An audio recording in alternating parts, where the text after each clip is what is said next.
can probably tell, I'm not necessarily the happiest today because like I feel a little sick. Yeah, I am having some issues in my throat. And I have a little runny nose, but here we are. And we are moving on to Genesis 16. It says, now Sarah, Abram's wife, had borne him no children, and she had an Egyptian maidservant whose name was Hagar. So Sarah said to Abram, see now, the Lord has restrained me from bearing children. Please go in to my maid, perhaps I shall obtain children by her. And Abram heeded the voice of Sarai. And Sarai, Abram's wife, took Hagar, her maid, the Egyptian, and gave her to her husband Abram to be his wife. After Abram had dwelt 10 years in the land of Canaan, so he went into Hagar, and she conceived. And when she saw that she had conceived, her mistress became despised in her eyes.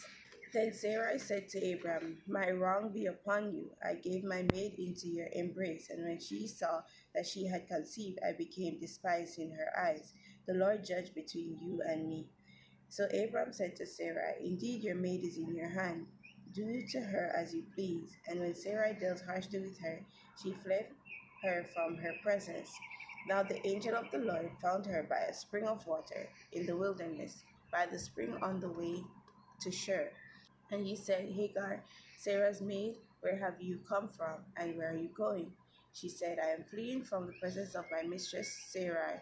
The angel of the Lord said to her, return to your mistress and submit yourself under her hand. Then the angel of the Lord said to her, I will multiply your descendants exceedingly, so that they shall not be counted for multitude. And the angel of the Lord said to her, behold, you are with child, and you shall bear a son. You shall call his name Ishmael, because the Lord had heard your affliction.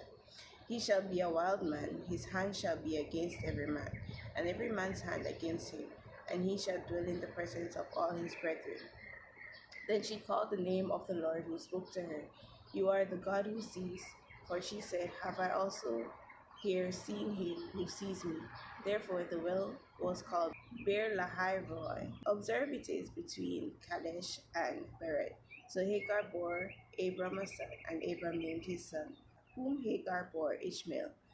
Abram was 86 years old when Hagar bore Ishmael to Abram.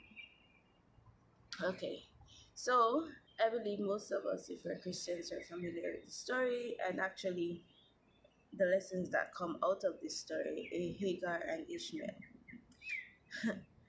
And when we actually look into it, the first lesson, the most obvious lesson is don't try to help God. Because Sarah was impatient in regards to the promise God had given her and Abram, and impatient with the time it was taking to come to pass. Speaking to myself. And in her impatience, she decided to help God and say, okay, since God is not necessarily doing what he's doing, I'm going to just ask you to let me bear my son through my maidservant, which she thought would have been something good, and that it would be the method God would use. But in fact, that was not the promise that God gave her, right? And and she went ahead, and then in the end, that way that she chose to ask for help or to help God, he turned around and started despising her, which was Hagar. After she realized she conceived, she started to despise her mistress, which is Sarah. That's a lesson for us. When God when God has promised us something and he basically outlined to us how he's gonna do it, honestly, we know that it's gonna take some time um, for the promise to come to pass, because, as my friend loves to say, the things of God are slowly done, right? And it takes a lot of patience to actually wait on God, because when we think it's logical, it's basically our thinking, and it's not what God things, and not his way. It's not his method, because his ways aren't our ways, his thoughts aren't our thoughts, right? And this is like a test to see how much we are going to submit. That is what Sarah and Abraham was was required to do, was to submit to the promise of God and wait until that promise is fulfilled.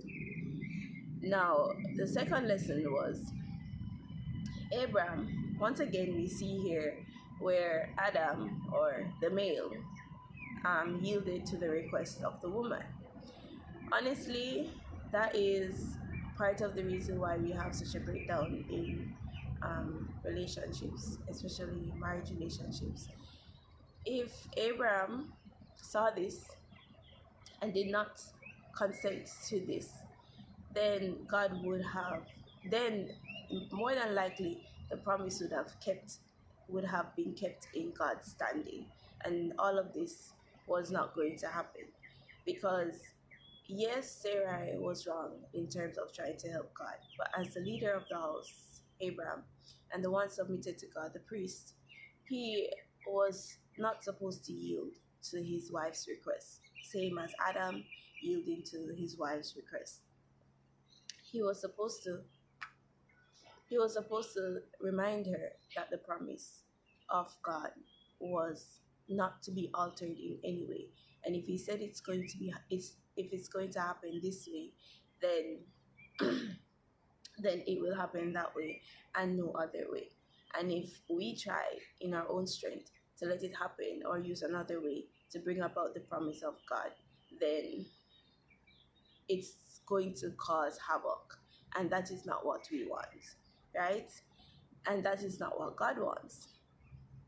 So as we go about our lives, especially in marriage relationships, this is a call for men to stay submitted to God, regardless of the request of your wives, or should I say husbands, not men.